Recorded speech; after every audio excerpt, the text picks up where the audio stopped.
Hello, and welcome to our webinar, Educate, Empower, Engage, Building Empathy and Supporting Youth with Paw Prints Publishing by Baker and Taylor. I'm Julia Smith, Senior Editor, Booklist at Booklist, Books for Youth. Before we begin, I'd like to go over some technical details. A link to today's slide presentation was included in the reminder email you received from Zoom 1 hour ago. To download it, please open that email, scroll to the bottom, and click on the link located there. You can also download the slides by copying the URL on this screen into your web browser. If you have trouble accessing any materials, please contact us at webinars@booklistonline.com. The audience is in listen-only mode, but we welcome any questions you may have. On the bottom of your screen is a toolbar with a section for Q&A. If you have a question or need technical assistance, simply click Q&A and type your message into the box that appears. We will do our best to respond to all tech-related questions, and we'll pass along all other questions to today's panelists for a Q&A at the end of this webinar. Last but not least, Booklist offers closed captioning on all webinars. To enable or disable captions on your screen, please look for and click the live transcript icon on the toolbar mentioned earlier. From there, you can select show or hide subtitles from the menu that appears. If you choose to enable subtitles, you can adjust the size of the captions at any time by selecting subtitle settings. We have a wonderful presentation for you today, so let's meet today's panelists. Bobbie Bensur is the Director of Children's and Teen Services, CATS, and Paw Prints Publishing at Baker and Taylor. Before she joined CATS in 2018, Bobbie spent 10 years on the publishing side of children's and teen books in Boston and New York City. She loves beautiful and diverse picture books and that she can share with her 2-year-old daughter, and a good YA thriller that she can curl up with on the weekend. She is based in Maine. Jessie Byrd is an international award-winning children's book creator who focuses mainly on creating children's stories that champion representation, laughter, and perspective. He is the founder of Jessie Be Creative and serves on the board of NPR. He is based in Southern California. Misty Lee Coolidge is a mom, wife, and entrepreneur with a passion for volunteering and activism.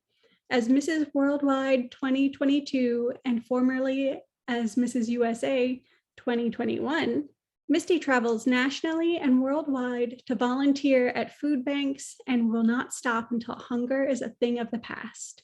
She lives in Maine with her husband and their 3 children.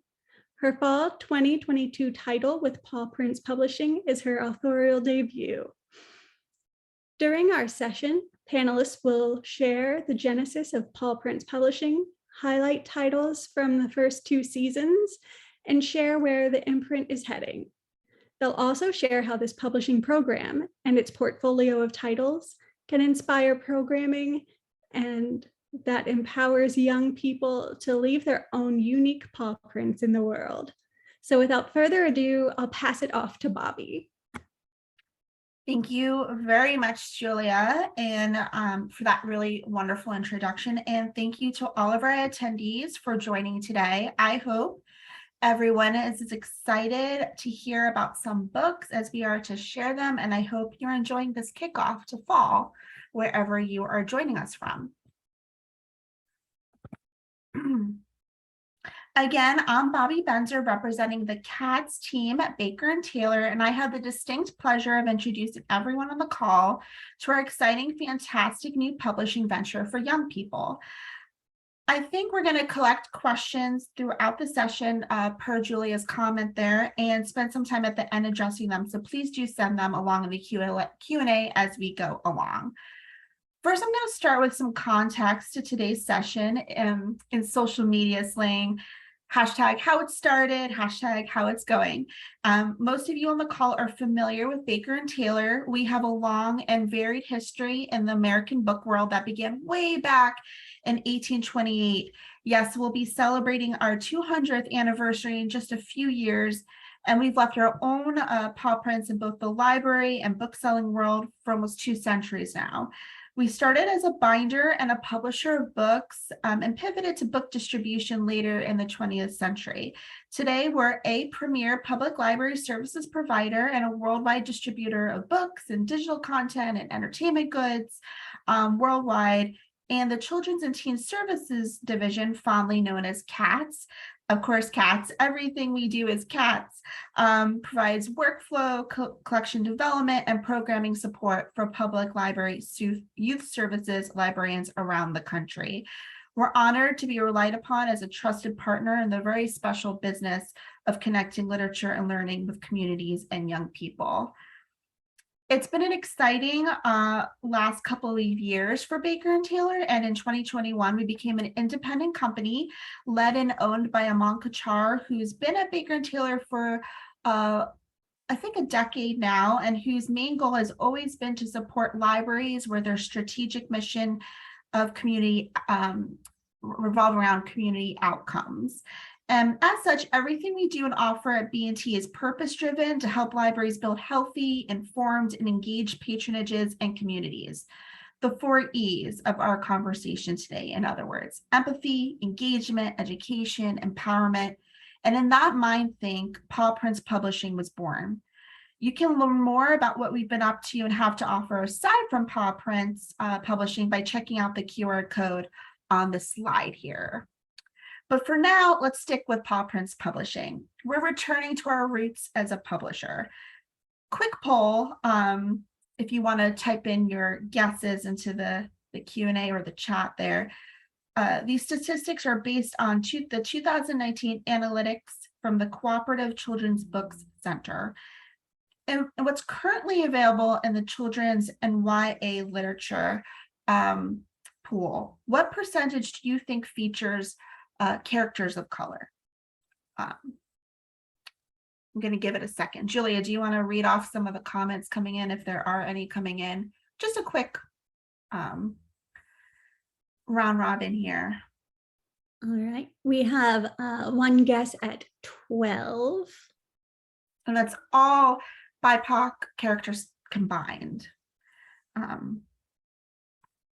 That's our only guess so far. Okay, well, it's okay. But that's a good guess. It's not a majority for sure, right? So the answer is, you guys weren't expecting a quiz, you just wanted a webinar, so we'll move on. So the answer is, when you add up everything, we're at 26.9%, so almost 27%, but that's across all characters that aren't cisgendered white characters, and not animals, right? Characters make up 29.2%. So and nothing against animal characters, obviously they're a great vehicle for storytelling and engaging storytelling and character education, but we have some on our list. Just trying to put things in perspective here. And of course, LGBTQIAP and differently abled characters only make up 3% each. So we know the setting, we know those stats are instinctual, but it's important to see the validation there and the actual numbers. We know, but we also know that things are getting better. And most publishers now are doing their part to make things better. And we're starting to see more and more quality stuff being published for young people with representation and inclusion. And we wanted to be part of that conversation. We have the passion and the publishing experience and an outwardly diverse leader in our sick practicing India-born CEO who's given this program all the support in the world. And most importantly, we have relationships with gatekeepers like you all, who we get to work with and speak to every day, letting us know where the nuances and gaps are in this space that should be attended to. Paw Prints Publishing will bring content to the market for young readers in both physical and ebook formats. Our mission is, again, to share stories that inspire and enlighten children from all walks of life, and we have a particular goal of publishing work that will resonate with underrepresented communities, books that will serve as windows, mirrors, and sliding glass doors, right? Books that are fun and informative and vital to today's kids, and books that will inspire them to leave their own beautiful and unique paw prints on this world. Right now, we're focusing on books for the emerging reader, ages 3 upwards to about 8, and may expand on that in the future, all align with the Castle standards for social emotional development and have been leveled to Lexile and Fontes and Pinnell reading level standards. It's important to know that all of our titles are written by authors with lived experiences, what you know as the Own Voices movement. All titles on our launch will have Spanish language editions, and you'll see we have a focus on multi-languages in our editorial roadmap. And for those of you who are longtime customers, perhaps, and may be familiar with our Paw Prints pre-bind program, I just wanted to clarify any confusion that may be out there. So we do currently have a program called Paw Prints that creates pre-bind guaranteed library format, lifetime guaranteed library format editions for libraries. We purchase paperbacks from publishers, already published material, and create reinforced lifetime guaranteed editions of that material. That is still Paw Prints, and we will be creating pre-bind paw print editions of Paw Print Publishing originals. So they are distinct and unique, but they are connected, and I did want to clarify that for you guys too. Our program has been well received so far. 5 titles are now available in multiple formats, and 10 more are coming before the end of 2022. If you head to NetGalley or Edelweiss, you can read digital review copies and seek great consumer reviews and peer-reviewed reviews from peer-reviewed journals are coming in really positively. So it's all really groovy and really exciting. Our titles are available wherever books are sold. We've partnered with our sister company, Baker & Taylor Publisher Services, to make that happen. So if you're a public librarian, school librarian, educator, consumer, you can find them from other vendors. You can find them online in your indie bookstores, etc. You do not need to be a Baker & Taylor customer to get these in your collection, although we would love for you to be. Before we get into some title highlights and hear from our guest authors, I wanted to share a quick bird's eye view of our editorial roadmap for 2023 and beyond, an emphasis being given to formalizing and curating our early reader category, a continuation on creating beautiful and entertaining picture books that have a legacy beyond the page to support grassroots causes and nonprofit organizations in their daily mission to drive impact, as well as a commitment to creating multilingual and bilingual material and more.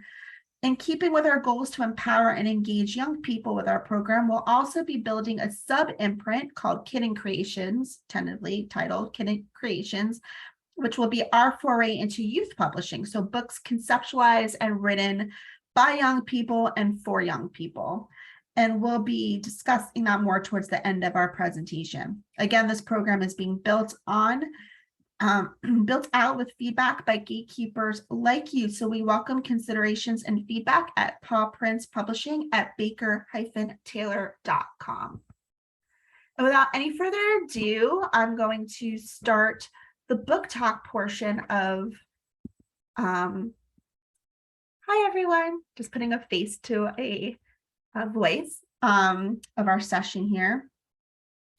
I'm going to introduce some titles from our fall list.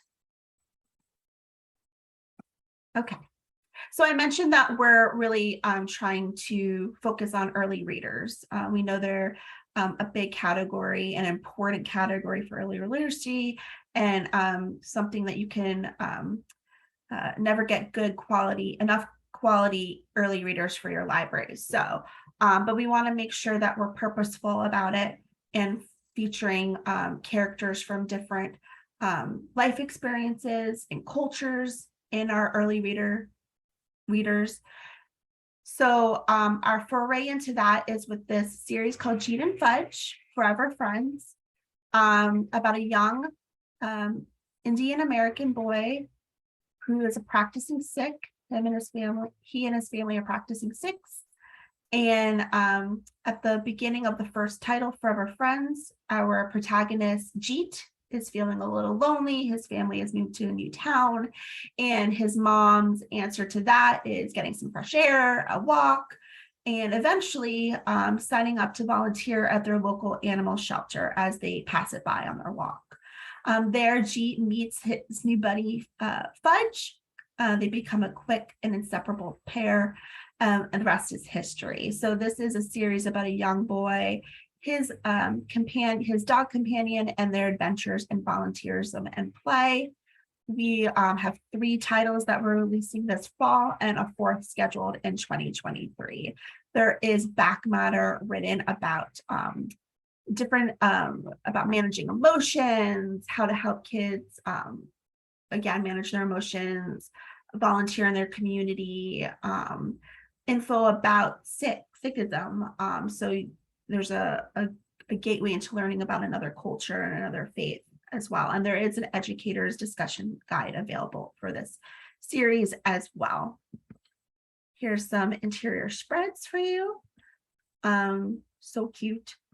And there are 2 more titles coming to the series. So we're still formalizing our early reader line, but we kind of base the level off of the Lexile and Fontes Pinnell reading levels, and put them at a level 2. So if you think of normal leveled early readers as being, a level 1, 2, 3, and up, these are at a level 2. So they're simple, uncomplex sentences, lots of repetition, simple stories, but beyond sentences that are just have a couple words in them. In the second book, Jeet and Fudge go to the water park and must learn the values of patience and helping others before they can end their day on the epic slide that they've been waiting to get on. And in the third book, The Loving Library, super special.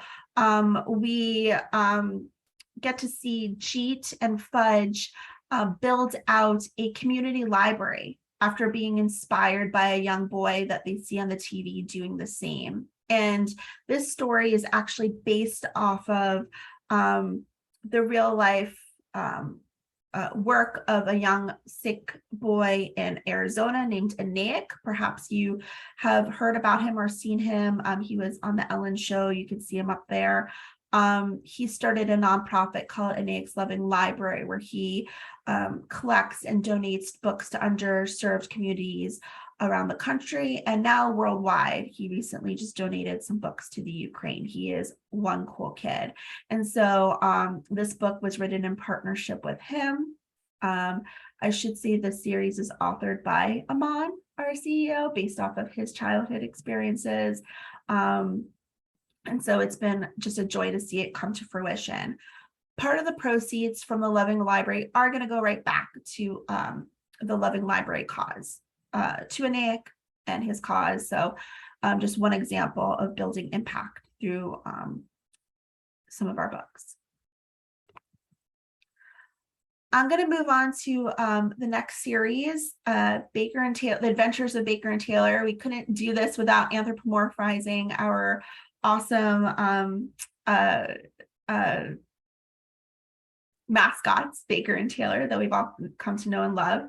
So this is an independent reader series featuring 2 bookish cats who are very different, but they're best friends all the same, and go on a literary road trip across the country and discover mysteries, and along the way have to work together in order to do so. They are obviously fiction, but there's a nonfiction component to them. Throughout each book, there are factoids about the place that they're visiting and the culture of the people in said city at the bottom there from Baker's guidebook. Really cute. So the first title, they visit New York City, second, DC, third, Houston, and the fourth, they go to Chicago. And we're going to be sending them to other places in 2023. We also launched a few titles that are meant to help be conversation starters for children about supporting peers who are differently abled and are neurodiverse. So in Jeremy's big role, we're introduced to a young boy who has a stutter and really wants to be the big bad wolf in his class play. Of course, the teacher gives him that opportunity, and with the help of his classmates, his family, his teacher, he gets the courage and the practice to say the big line at the end, huff and puff and blow the house down, not without his stutter, but still, learns to embrace that and work through it. And this book was written in partnership with a well-known speech language pathologist out of Austin, and has some back matter to help orient young children as to some learning challenges or disabilities that kids in their class may have and ways that they can help support them.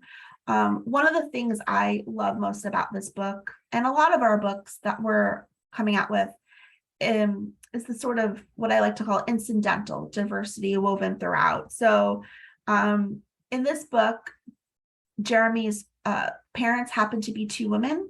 It's not a big part of the story. There's one page where basically Jeremy's practicing his lines at home, and it's very clear that both of his caregivers are women, and it's just kind of a way to kind of bring different life experiences and families into the books without the books actually being about all about that. So that's something we're super proud of as well. There are two more titles in this sort of classroom setting, Mr. Garcia's class. One featuring a young girl with speech apraxia, which is where said child communicates often with a tablet or sign language, because they, even though they are intellectually clear and sound, cannot get the words out like other children might. And then the third book features a young child on the autistic spectrum that teaches his class the value and joys of chess play. In all three books, the protagonists are the children, the neurodiverse children, and the class is championing them, and they're feel-good books and great primers, again, for conversation amongst families and their young children.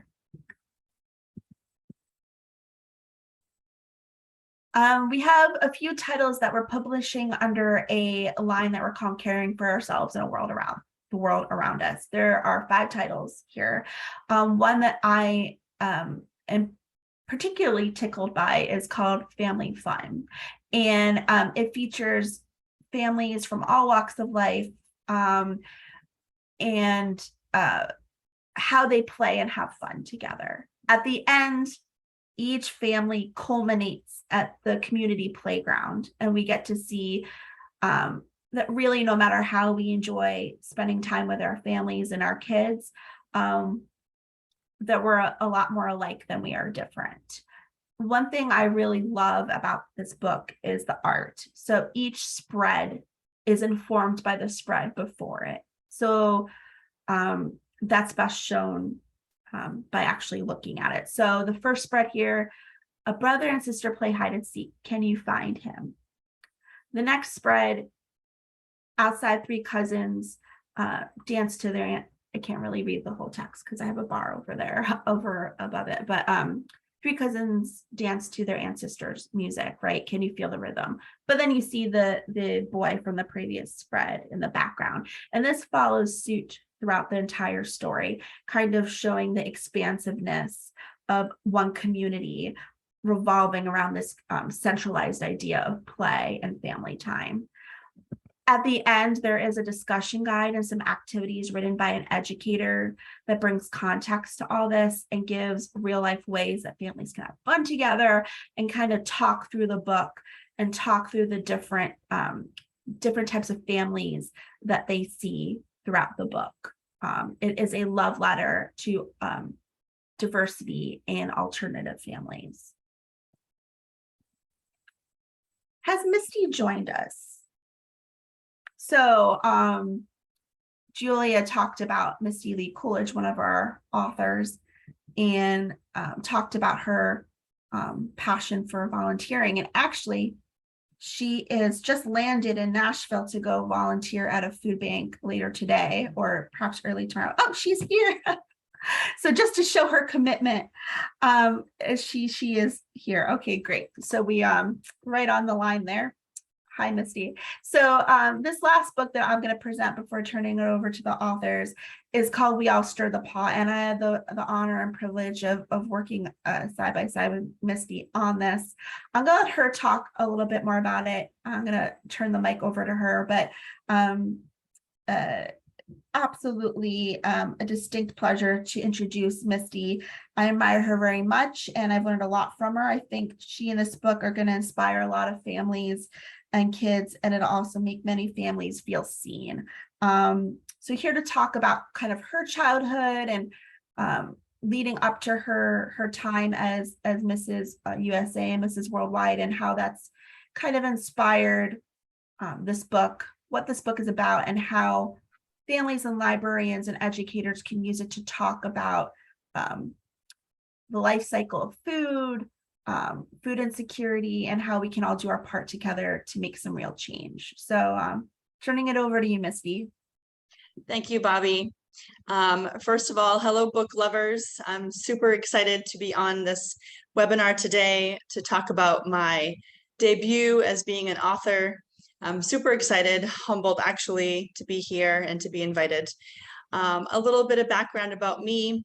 I reside in New Gloucester, Maine, with my husband and my 3 little ones, Eva, Kaden, and Grace, who are 7 and 5. The twins are 7. And my passion for fighting hunger and food insecurity started over probably 20 years ago, back when I was in college. And it hasn't stopped, and it has only progressed and become a bigger part of my world and everything that I do in my everyday living. I own 2 companies, but on the side, I love to travel, and I'm currently traveling in the United States, tackling all the states across the nation. Tomorrow, I'm hitting the Tennessee Food Bank from 8:30 to 11:30 to sort food, and I'm really excited about that. The mission for this book came about as kind of a dream. I never thought that this was ever going to come to fruition. It was something that was in the back of my mind, but never thought it would actually happen. So I'm actually it's so surreal that that I'm here today. This book, Bobbie had reached out to me with interest in being, that I inspired her in my travels as Mrs. Worldwide and Mrs. USA last year.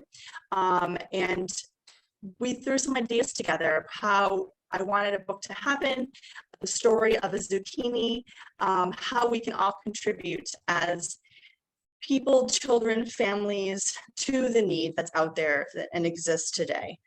It is great. It's greater than it ever has been before, even mid-pandemic. The food banks that I'm visiting are seeing a 50% increase in people that have never visited a food bank before.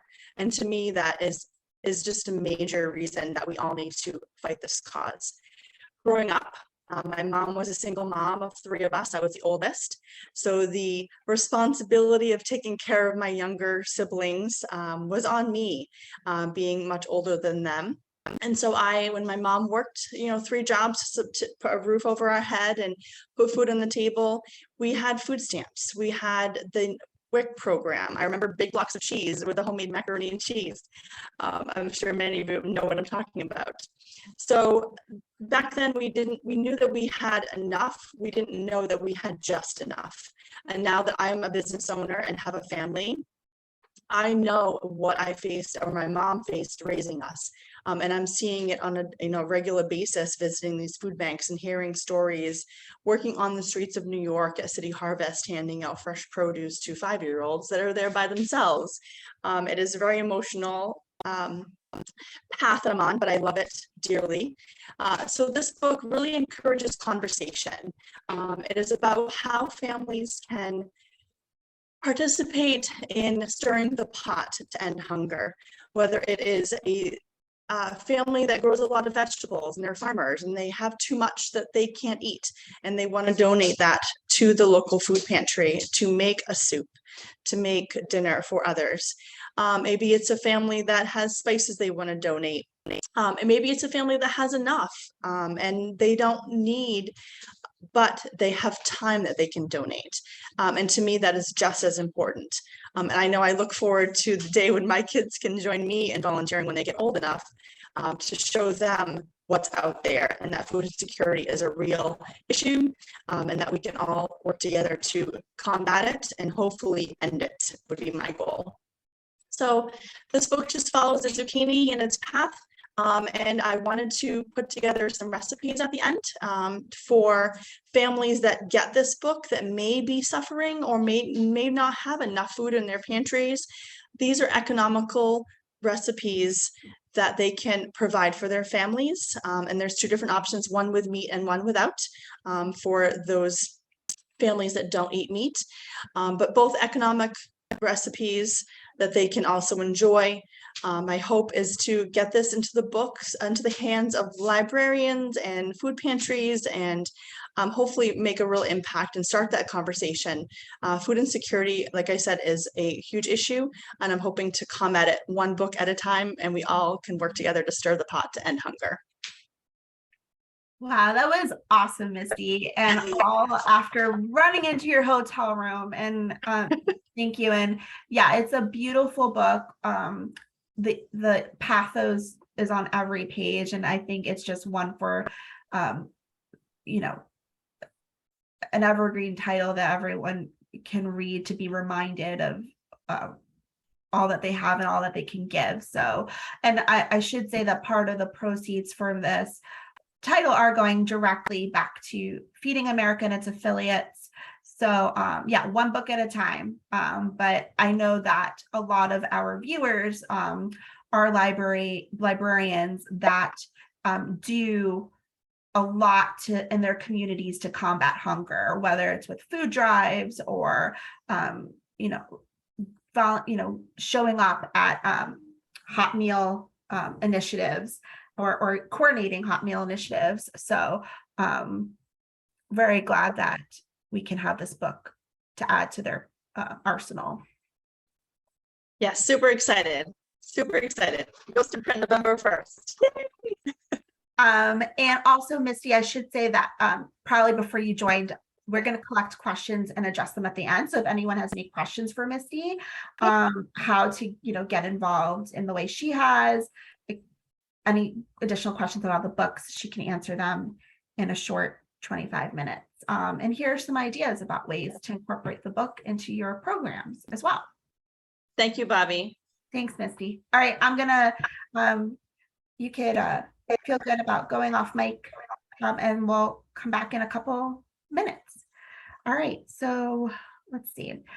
Moving on to spring, there are a couple highlights I wanted to share before turning things over to Jessie Byrd. So these titles are publishing March through August. I only had time to share just a few, but I'd be remiss if I did not share a couple of the titles that are coming to us from Boston-based youth services librarian Fifi Abu, who created our awesome logo. She's a very talented author, illustrator, Arab American, all-out lovely human being who is big on just her art is big, beautiful, bold, brave, unapologetic, shows people how they truly are.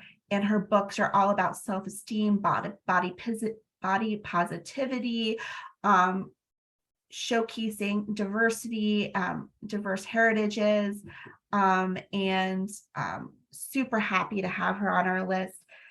the first book coming out from her in March is called The Pointy Pony, and it's about self-acceptance of a young pony when he discovers that he's different than the rest of the ponies. Spoiler alert, he's a unicorn. It's totally adorable.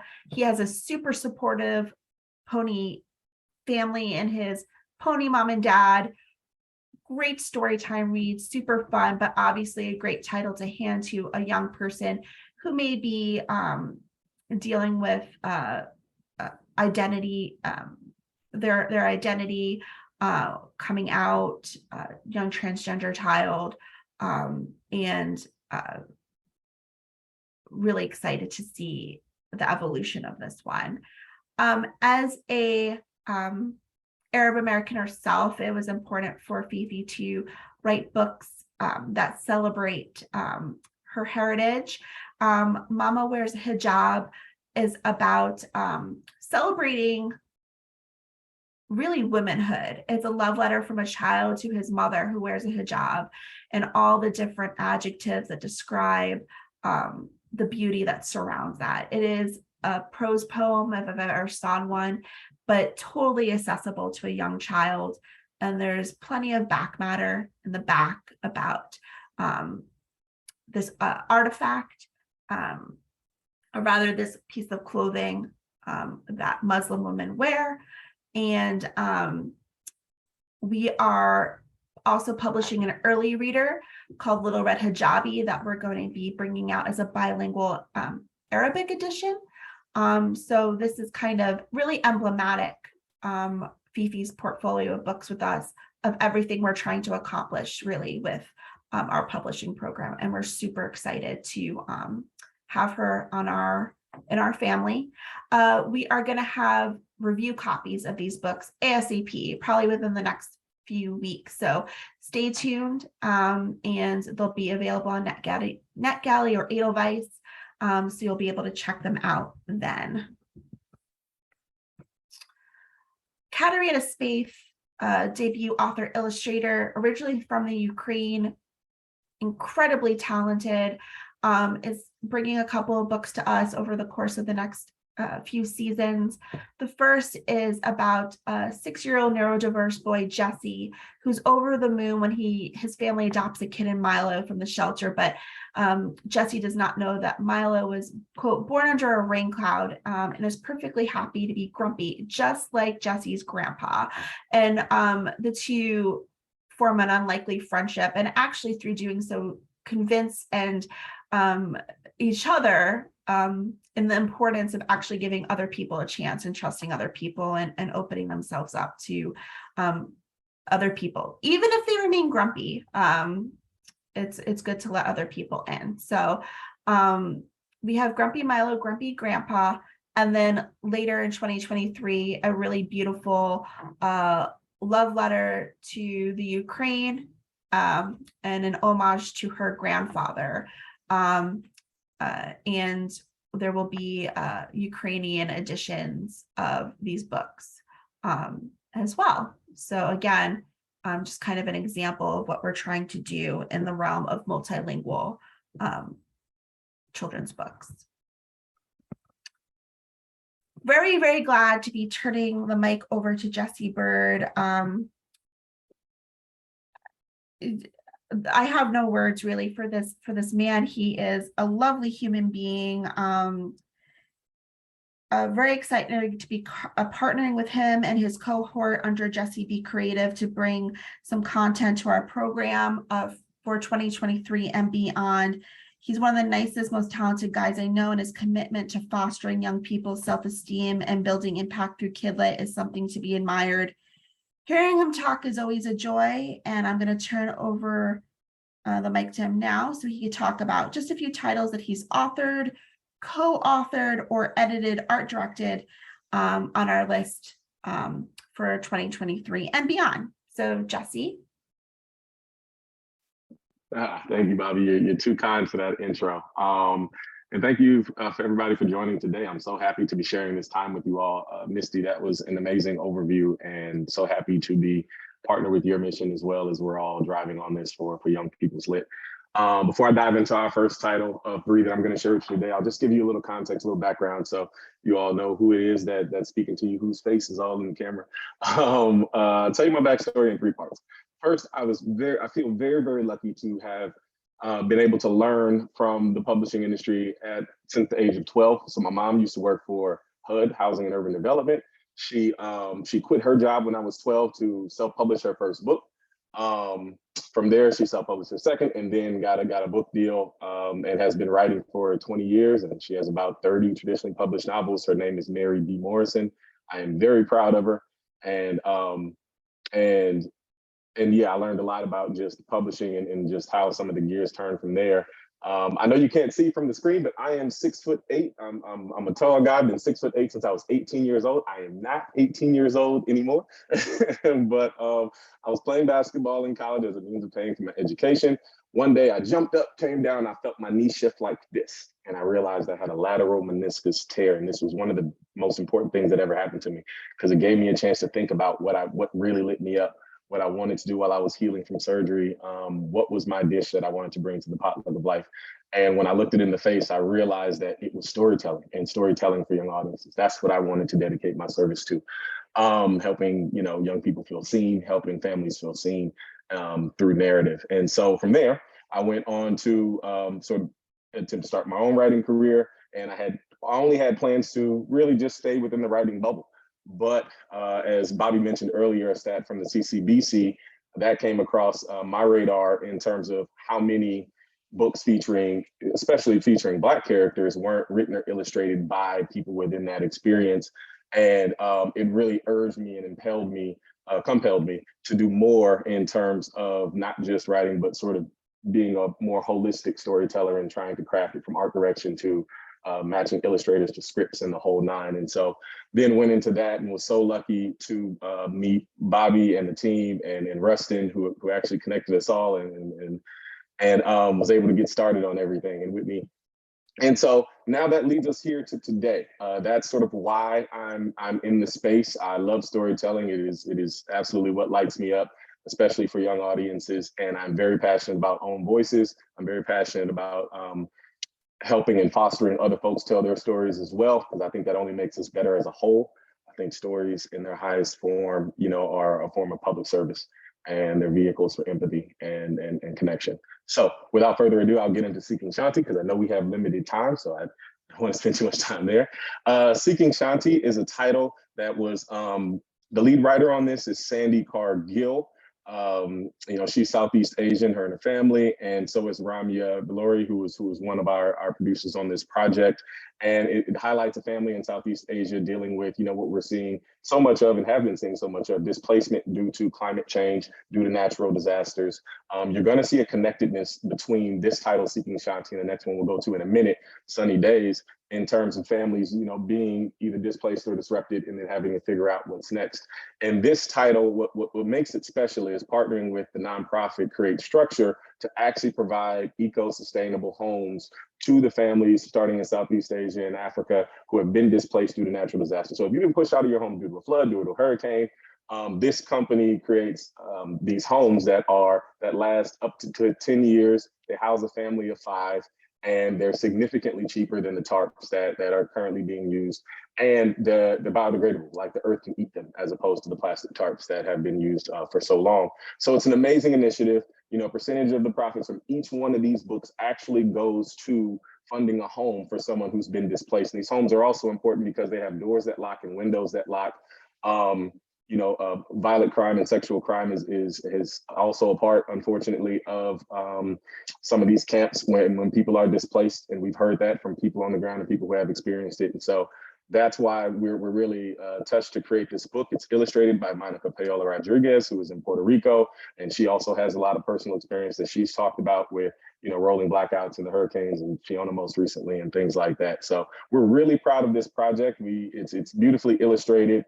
We're so proud of the story and the characters, and we're really hoping to make this lead, Kavya, into something that kids can see more and more of, a Southeast Asian young lead in front of them and going through various experiences. I do think dimension, a spectrum of experiences, is what helps humanize marginalized communities. When you can not only see them in one experience, but across multiple, the more you'll be able to see, oh, they're just like us in many ways. And so I think it's important to have evergreen characters. So that is Seeking Shanti. We can move on into Sunny Days.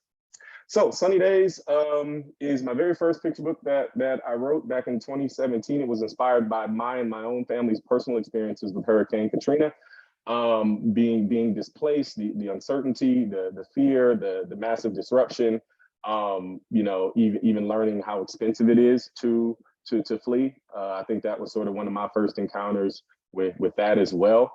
And it's really a book about perspective and a book about hope. A city as vibrant as New Orleans, which is where this book is set, with the color and the music and the light, it's so vibrant. And when Katrina came through, it kind of took some of that joy, it stole some of that light and thunder for a while. And the community kind of had to pick itself up, not back just architecturally and economically, but also in terms of our spirit, our outlook, and our perspective. And this book sort of takes you through that journey through Martine, who we are also positioning as an evergreen character. We'll have more books in the future. So we can also have a young Black character, a young Black girl who's also being put in front of people in a spectrum of situations. And very, very excited about that. Okay, we can move on to the next one, Bobbie. All right, so Mighty Mara. So I am just pinch hitting here. I am filling in for Karina. We wrote this book together. She was the lead writer on it. We only wrote it together because this was her debut picture book. She is an award-winning dancer. She uses a wheelchair. And spoiler alert for this story, because I think it's important for our conversation. So does our lead protagonist, Mara, in the story. Mara wants to dance in her school's talent show, and she's finding discouragement from classmates and even some educators as she goes through that journey. But her town is pretty much, it's called Same Town because everybody kind of does the same stuff, eats the same stuff. It's sort of very homogenous in that sense. And she wants to kind of shake things up. She wants to show that, she wants to show the spectrum of what she can do and who she is and what she's passionate about, aside from what just people see from her. And so this story was quite touching. Karina our lead writer on this, drove a lot of sort of the design conversations, the story conversations. And if I haven't mentioned this before, Karina has traveled the world in a dance troupe featuring differently abled dancers and has won multiple awards. She's also a musician, a fantastic musician. And so Mara is another character. Mighty Mara in front of you is another character that we would like to see be evergreen and be able to put in front of kids. Again, this is also illustrated by the same illustrator of Seeking Shanti, who is Monica Payola Rodriguez. And we're super, super proud of this title, So those are the three books that we wanted to mention. And Bobbie, then I'll hand it back over to you so we can talk about some programming, right? Exactly. And I'll just say that, we're only given, we only have an hour together, but we have an open door policy, right? So Jesse and I, as Misty, any questions that come up, this is our foray, right? But, and there's so many more books that we could have shared together. This is just a taste. I think the ones that Jesse picked to highlight from our partnership for spring, summer 2023 are amazing. I love them all. Also important, also beautiful.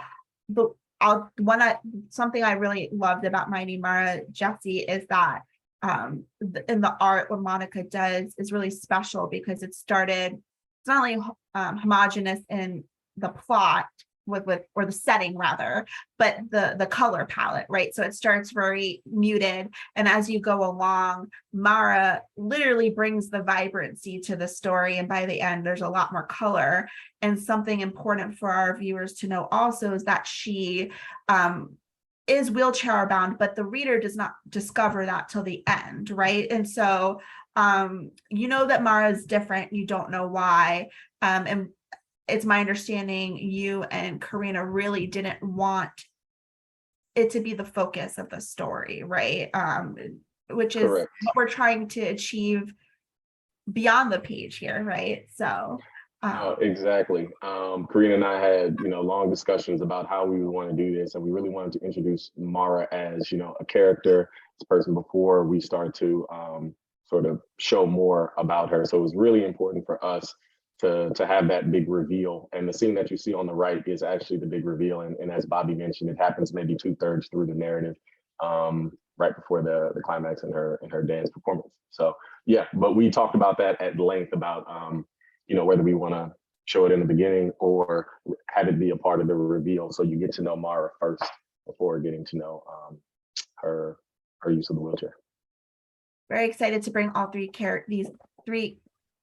these characters to our program and doing additional titles featuring them as well. So Jesse mentioned programming. So part of our goal today was to talk about how do you take what we're doing with Paw Prints Publishing and our titles and apply, if you're a public librarian or school librarian, also use them in programming, whether it's story time, craft, something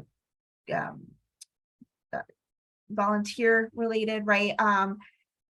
And I mentioned at the beginning is something that we're doing in Paw Prints Publishing next year is building out an imprint hopefully called Kitten Creations. We're just finalizing that name, but essentially our goal there is to put kids in the driver's seat, literally build self-esteem, impact, hone their voice, right with the readers themselves, right through the target audience themselves. And Jesse has a really cool nonprofit and workshop that he's been running for a while now that we're going to sync up with him and make it available to any public libraries that want to, or school libraries that want to sponsor such a workshop. And the end result will be a finished book that libraries can actually bring into their collections. And it's a fundraising tool as well. He kind of explains it much more eloquently than me. So again, I'm going to turn things over to Jesse. Oh no, that was absolutely beautiful. That was a great explanation.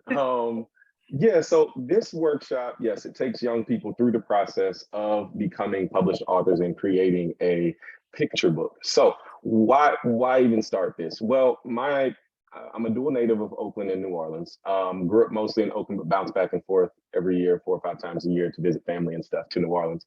And in Oakland, the literacy rates, we talk about it all the time amongst educators and things were pretty alarming. And I was trying to think of a way where we could get kids to be able to lift up the hood and see how the gears turn in story in hopes, and this is just a theory, in hopes that them knowing more about story, understanding at least a high level understanding of character development, world building, plot and pacing, how you create drama, through conflict and desire. And all of these things would help them have a better relationship with storytelling. And so when they went to be a reader, that maybe they would understand more of what they're looking at and they would have a closer proximity to it. That was one facet. Another facet is them becoming published authors is about confidence, about self-esteem. It's about them seeing that they accomplished something as a unit. As a collective, we create one story per cohort. They've accomplished something as a unit that will live on beyond them.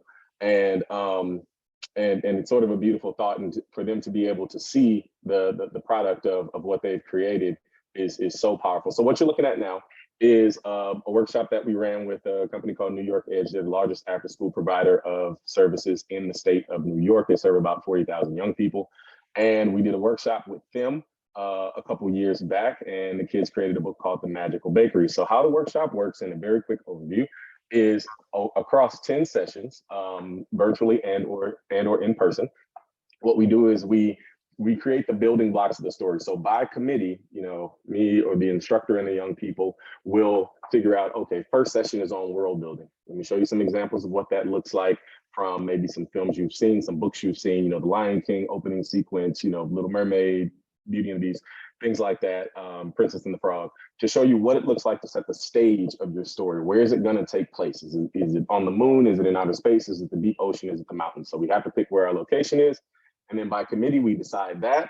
And then we move on to what our characters are going to be. Are they humans? Are they dogs? Are they, flying fish? And then in third class, we talk about, what's their major desire? What do they want most in the world? Because, desire and conflict create the drama. And we build it just like that. So each session has a sort of focal point. We decide one core element of the story. Once the core of the story is created, we match that story with a professional writer and a professional illustrator to make a market grade product from the story these kids have generated, or these young people have generated. And then from there, we're partnering with Paw Prints and Baker and Taylor to now make sure that these books can be available on library bookshelves, on bookshelves. So imagine a young person walking walking into a library, walking into a bookstore, and being able to see something that they created or helped create on the shelf. And with a part of the proceeds going back to the hosting library or organization. So it's a fundraising tool as well, for the folks who are doing the work in the community, the organizations that are doing the work in the community to sort of help them better serve. So as the book does well and continues to go and grow, so does the communities and the individuals who have been a part of it. And so we really wanted it to be, as we talk about impact picture books, we really wanted it to be impact on a few different levels. And so, yeah, that's what this workshop was birthed out of. That's sort of why it came to be. Spent about a year and a half trying to figure out, okay, how do you set up a mechanism for teaching story to young people, and how do you make sure that it doesn't just feel like an arts and craft project, that we can come to a viable, market grade product that everybody's really, really proud of, and has a chance to do some good in the world as well. We're really excited about this. So we're going to be sourcing the content for our youth publishing and kid and creations through Jesse's workshops. There's a limited number. There's a cost associated with them, mostly going back to the creation of the book itself, with the professional writer illustrator. So this is a great grant for grants or programming grants and things like that. But also great for community impact, community engagement, and for I can really see it being part of a lot of viewing librarians' strategic plans. So if this resonated at all, we're here to talk through it.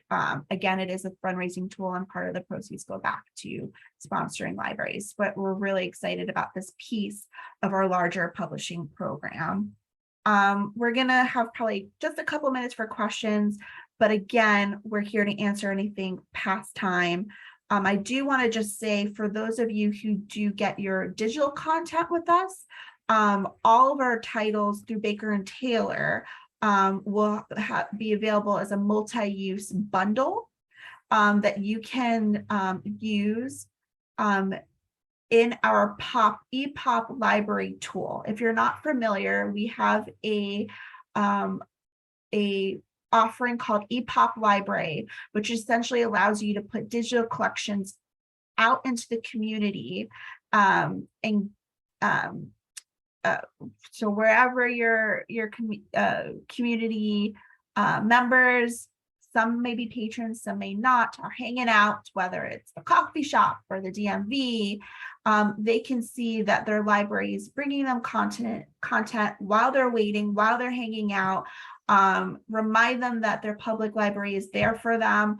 Encouraging them to come back into the library, get a library card, check out material in person, but it's a way to get the library name back out there in your community and bring e-content to community members where they are. And we're going to be providing all of our Paw Prints Publishing titles with a multi-use, simultaneous use lending model as a package, so that if you wanted to bring an EPOP library to schools or wherever kids are in your bookmobile, you'll easily be able to do that and get the most benefit out of it. So again, another time, another conversation for us to have, but wanted to make sure you knew about that as well. So gonna turn things over to Julia. We have just a few minutes. For those of you who fill out the survey that Booklist sends out after, we really appreciate your feedback. We're going to be running a raffle, giving away what you see on the screen here, except the 2022 CATS calendar. So we would really appreciate any feedback you have for us by filling out that survey. Julia? All right. Cat merch. What more could you want with this crowd? Okay, we only have time for maybe one or two questions, but let's kick things off. It was so inspiring to hear both of these authors discuss their work and books. Do you all have any tips about how to inspire young library patrons to volunteer in their community? I'm going to turn that over to the authors themselves. Give them the stage.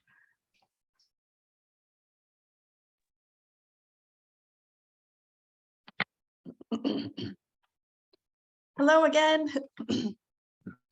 I know as one thing I'm doing as Mrs. Worldwide, I've actually started a program called Notes of Sunshine in our elementary school. Getting little craft Notes of Sunshine into schools, into little craft projects, and putting them into feeding boxes for families at local food pantries. And while I'm there, once this book comes out, I hope to be able to start talking about it with children at school, having story time, and opening the conversation with them about the need out there, about food insecurity, and helping open eyes to what's going on in the world.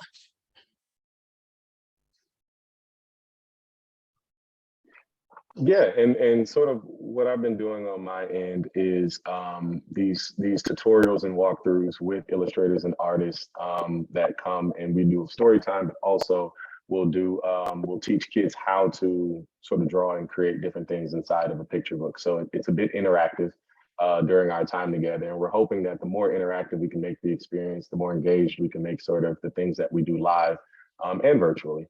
It can really draw kids in to sort of participate and not just show up to listen, which is great, but then also be able to have a voice and sort of express themselves in one way or another. So we've been finding that those have been going really well, and that the things that come out of their creativity in those sessions, guided with the professional artists, have been really cool. So hopefully that'll continue to be a draw.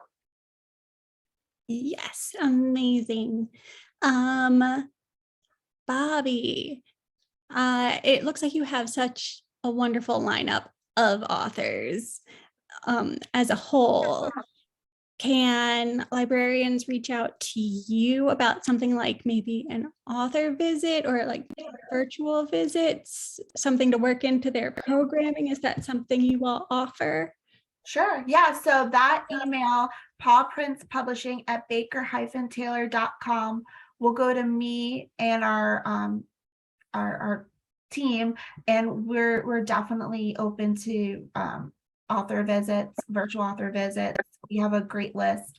I forgot to mention, if these books resonated with you, the 2022 titles are currently popping up in systems. So whether it's Title Source 360 or Tidal Wave or wherever you get your books, the 2023 ones are in the process of getting entered into systems, right? So you'll start seeing them soon. I just thought I'd mention that. But yes, we are a soundboard for ideas and hosting authors and all that just stuff.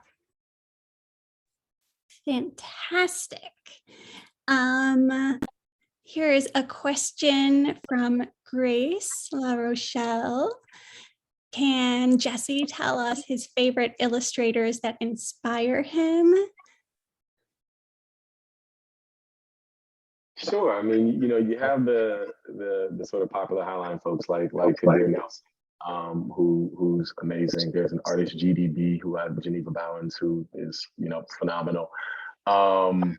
Yeah, I feel like a good amount of my time is spent buried in portfolios, and it's one of my favorite things to do is just scour portfolios for different artists. But I also really love the artists that we've had a chance to work with. I love Monica Paola Rodriguez's work. I think she's a superstar. I love Laura Moriarty's work. I think it's so colorful. She's based in Uruguay, but she works in watercolor. She's awesome. Yeah, there's so many artists that I'm just a huge fan of, largely because, drawing isn't my natural talent. It's one of the things I do with the kids in the workshop is that we have a drawings portion of almost every session.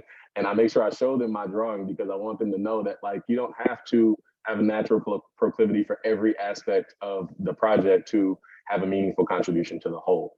I know my drawings are not like Anastasia's behind me, who drew Sunny Days, but we're a team, and like I can help and I can contribute. And so yeah, those are some of the artists that I'm a huge fan of, some of the illustrators, and that's probably just a small portion. I know I'm blanking on a lot of people. And actually, Jesse, there's one their book we didn't get really to talk about, and we won't get into the weeds here, but on our fall list that you're working on with us with an author named Victoria Scott Miller, a new illustrator, and her title is all about the narratives you can create around visiting museums, right? And empowering kids that way. And that illustrator is phenomenal. So yeah. Yeah, absolutely phenomenal. Oh, go ahead. No, yeah. I was gonna say, yeah, the Museum Lives in Me series, is a picture book series that aims to inspire young people to get back into physical spaces or get into physical spaces like museums by setting a story there. So there's a story arc that takes place inside of these various museums. One second. And they always center around whatever the young people are going through and whatever sort of challenges that they're having and things that they're trying to work out. So it's an amazing series by an amazing creator, Victoria Scott Miller. There was a question, Jesse, about the age group for the kids in the workshop, I think, if it could be something that older kids, like middle schoolers, could participate in. I think upwards to 6th grade is where we thought was, but you could kind of answer that. Yeah, I mean, upwards to 6th grade is where we have it now, like 2nd through 6th. As Bobbie mentioned at the top of this, we understand that this is everything here. We're open to evolving for the better. It's to serve the audiences. So if we find that there's something that is we can extend, we're happy to discuss that. I also would love to do this with graphic novels for older youth and be able to have the similar program of story creating, but instead of a picture book, we're making graphic and work with sort of comic illustrators and things like that. I think that would be really cool for the middle grade and maybe even some of the high school students and patrons. That sounds amazing. Yeah, I know any of the comics, make your own comics and make your own graphic novels are always a hit at the libraries, and graphic novels are having such a boom right now with younger audiences, and I love it. I think that's probably all we have time for today, but real quick, or maybe this will be included in the follow-up email, there was a question about how to find you guys on social media. I'll let the authors go first. But I'll end with where you could find Cats and Paw Prints on social. But I'm sure they're addressing this question to our talent. I wanted everybody to chime in. Go ahead, Jesse. Awesome. Yeah, you can find me. I'm most active on Instagram. You can find me by two handles, at Jesse B Creative, JESSE, B as in boy creative. And you can also find me on my personal handle if you like all things silly, if you're a fan of French toast and milkshakes and absolute absurdity. That's B.Y.R.D. It's just my last name with periods in between the interior letters. And that's where you can find me. That's where I'm usually, flapping my gums. Hi, all. Well, since I'm really new to this, I'm not really not a really techie person. So you can really find me and follow my food fighting journey, my hashtag Crushing Hunger tour on Mrs. Worldwide 2022 on Facebook. I also have an Instagram page, Mrs. Worldwide 2022 and 2023. But once Bobbie and I get more into the book and once it's in my hands, we plan to do a lot more marketing of it, me doing book signings, hopefully joining some book conventions, really getting the book out there, making a cause, making the donation to Feeding America, and making a difference in the world of fighting hunger. So there's a lot more to come from us for sure. You guys are amazing. I adore you both and so happy that you're with the Baker and Taylor family and Paw Prints Publishing. So because Paw Prints is a arm of Baker and Taylor and Children's and Teen Services, of course, you can find Cats and Baker and Taylor on Facebook. Baker and Taylor has Twitter as well. We have a newsletter called the Cats Meow, and in that we're going to have an ongoing section moving forward for Paw Prints Publishing. So if you want to know when the 2023 titles, for instance, are loaded into TS360 or Edelweiss or available to order on Amazon or wherever you get your books, because as I said, that's in process now. That information will be in on our Facebook page and provided through our newsletter. So I really encourage you guys to sign up for those things. And I thank you. We all thank you for everything you do for young people every day, and to Booklist for having us as well. Well, thank you guys so much for this presentation. It was really wonderful.